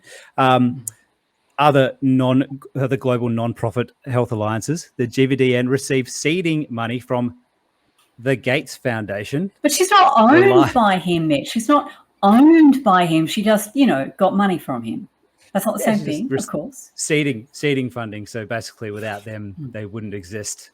So funding drives up. It certainly does. Certainly does. Relies on research grants for specific vaccine safety monitoring projects. So it relies on research grants. So I wonder who gave the research grant for that one. I haven't actually looked at that, but that'll be interesting to look at later on. It's hosted by Uni Services, non-profit standalone company that's wholly owned by University of Auckland.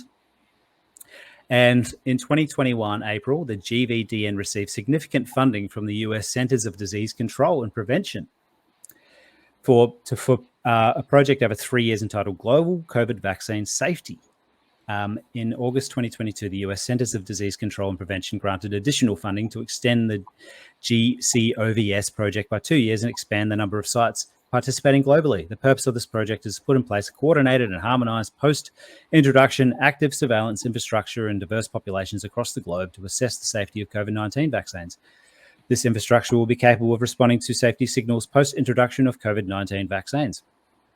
So she's basically hired by not only... Oh, sorry, I forgot this last bit a little bit. Funding for the New Zealand-focused research has been received from Te Whatu Ora Health New Zealand, previously the New Zealand Ministry of Health. They must have changed the New Zealand Ministry of Health to that name because it sounded too much like something from 1984, I'm guessing. But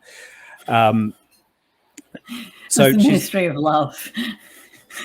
And this is what they've got on their page. Like, this is the funding they've got on their page. This is without even doing any research at all into what else is going on there.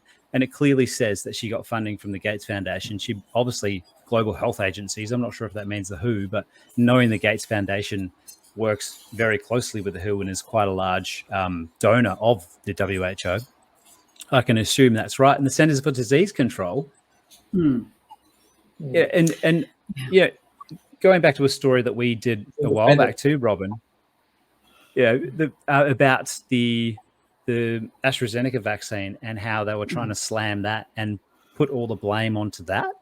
With that crazy interview from that lady and her husband, the actors from Australia. Oh, yes. Yeah. Said they were suing AstraZeneca, but then said they would, asked everybody they should really get the Pfizer and get the boosters. Yeah, take your Pfizer or Moderna shot because they're just dandy. Yeah, absolutely bonkers.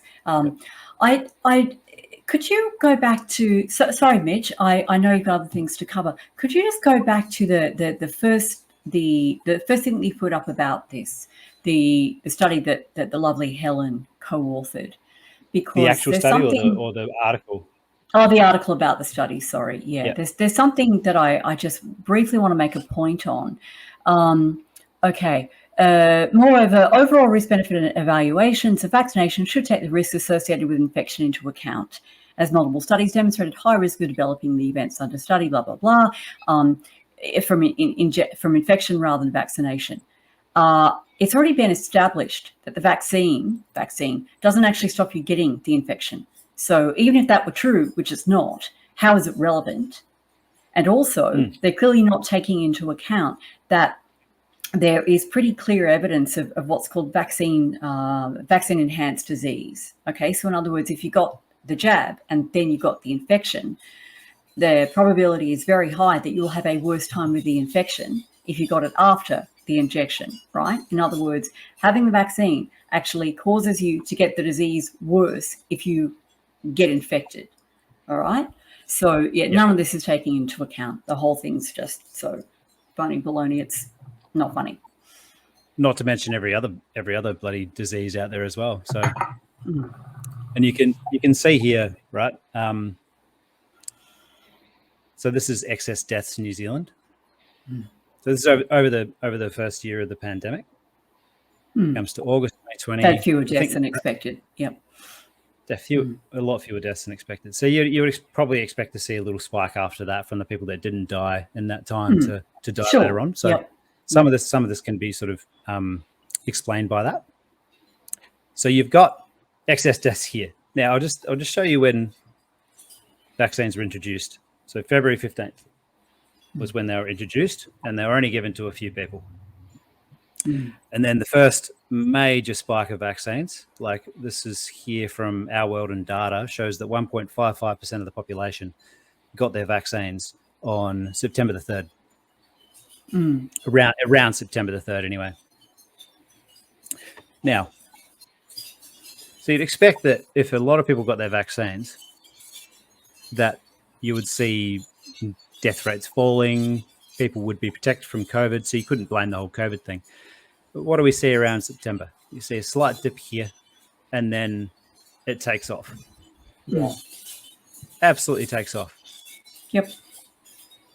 COVID was around at that time, but it doesn't explain that.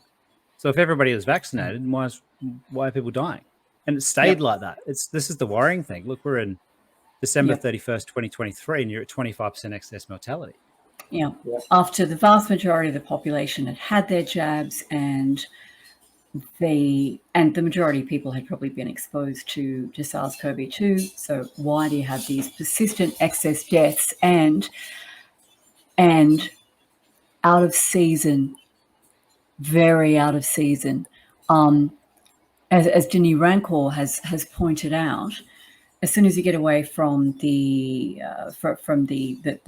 tropics and you get into the temperate regions, you see really strong seasonality with respect to deaths, where you have winter peaks and summer troughs in deaths. So what are we doing with this big spike in deaths in basically late summer of that March 2021? Yeah, so big spike there, completely out of season. Yep. This is the thing that gets me about COVID. People have completely forgotten that respiratory diseases, respiratory illnesses are a seasonal thing. They generally come in winter and it gets very cold in New Zealand over that time. Yes. They generally come then, and they affect you seasonally because that's when your immune system is at its weakest during those times. It's also got to do with the properties of the air and how easily viral particles can spread. Is it the moisture, is it? Yeah, humidity levels. Yeah. So you're saying here New Zealand's just really hasn't let up. The only time we've been below that since has been August the 13th, which is, funnily enough, autumn, isn't it, or spring? Just coming out of winter. Winter. So, yep. Yeah. And a winter. So that's when it's at its lowest, and then it just goes back up again. And if you look at the data again with vaccines, people aren't taking them anymore. They're just not taking them anymore. Yeah. So So the whole idea of cutting off of truncating the period of time at which you're going to look for adverse reactions at 42 days, when we know that there have been many cases of people being diagnosed with cancers, for instance, very rapidly growing and spreading cancers, but these often don't occur within that 42-day window. And then there's the whole issue of cumulative heart damage, which can result in someone having a sudden cardiac death, and it might be 3, 6, 9 months, a full year after they've had their jab. What's the stats with myocarditis? They're saying something like 50% of people will die within 5 years after being diagnosed with it.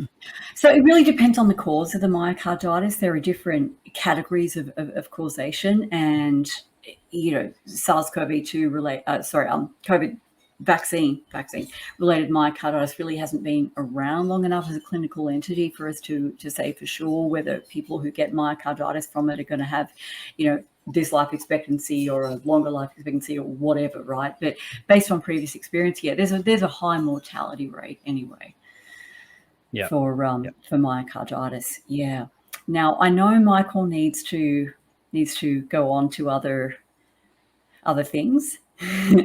And I've got some commitments too. So no, that's good.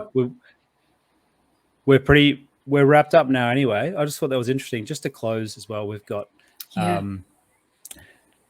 it's no wonder that they don't want the National Cabinet, information coming out when you see stats like that from New Zealand.